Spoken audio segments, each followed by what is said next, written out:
بسم اللہ الرحمن الرحیم۔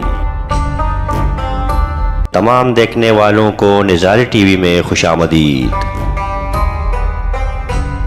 شمالی علاقات میں اسماعیلی دعوت کے نام سے ہم نے نظاری ٹی وی پر ایک سیریز کا آغاز کیا ہے،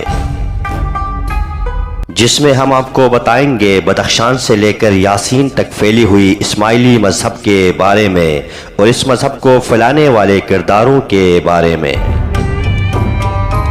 تو یہ سیریز بہت ہی انٹرسٹنگ ہونے والی ہے، آپ ہمارے ساتھ رہے۔ ویڈیو پسند آنے کی صورت میں چینل کو سبسکرائب کرے اور لائک کرنا نہ بھولے۔ شکریہ۔ بدخشان میں اسماعیلی دعوت یہ ایک مسلمہ حقیقت ہے کہ سیدنا پیر ناصر خسرو خراسان سے اسماعیلی دعوت کی راہ میں جلاوطن ہو کر بدخشان کی وادی یمگان میں آ کر مستقل طور پر سکونت پذیر ہوئے تھے۔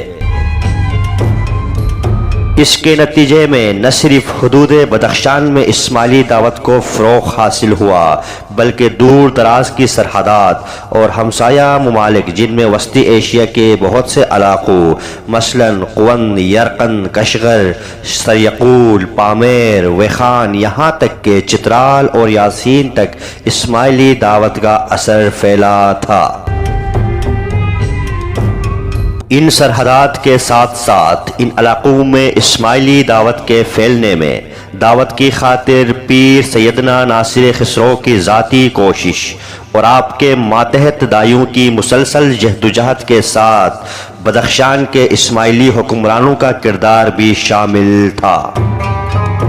چنانچہ حضرت پیر خود فرماتے ہیں، ترجمہ یعنی ہر سال میں امور دعوت پر مشتمل ایک کتاب لکھ کر دنیا کے مختلف اطراف میں بھیج رہا ہوں، تاکہ میرا دشمن اچھی طریقے جانے کہ میں دین کے اندر اس طرح کبھی کمزور، نکما اور سست نہیں ہوا ہوں۔ دعوت کی راہ میں حجت خراسان و بدخشان کی غیر معمولی استعداد، صلاحیت اور آپ کے ماتحت دائیوں کی ذہانت کے ساتھ بدخشان کے اسماعیلی حکمرانوں کی سیاسی پشت پناہی سے اسماعیلی دعوت کو مزید تقویت ملی۔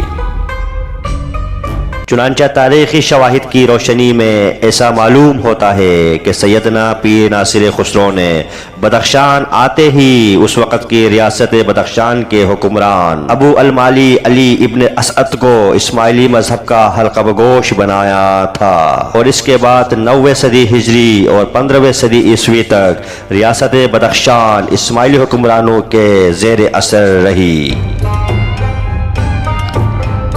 مشہور پروفیسر عبدالوہاب محمود طرز لکھتا ہے کہ بدخشان 9ویں صدی ہجری کے اور 15ویں صدی عیسوی تک سلجوقی سلاطین کے حملوں سے محفوظ اسماعیلی حکمرانوں کے زیر نگین رہا ہے، اور اس ریاست کا آخری حکمران سلطان محمد بدخشی تھا، جس پر 1500 کے قریب ابو سید تیموری نے حملہ کر دیا اور سلطان کو گرفتار کر لیا، اور ریاست کا سقوط عمل میں آیا۔ اس طرح بدخشان کی اسماعیلی دعوت کا یہ مرکز بھی مخالفوں کے ہاتھوں میں چلا گیا۔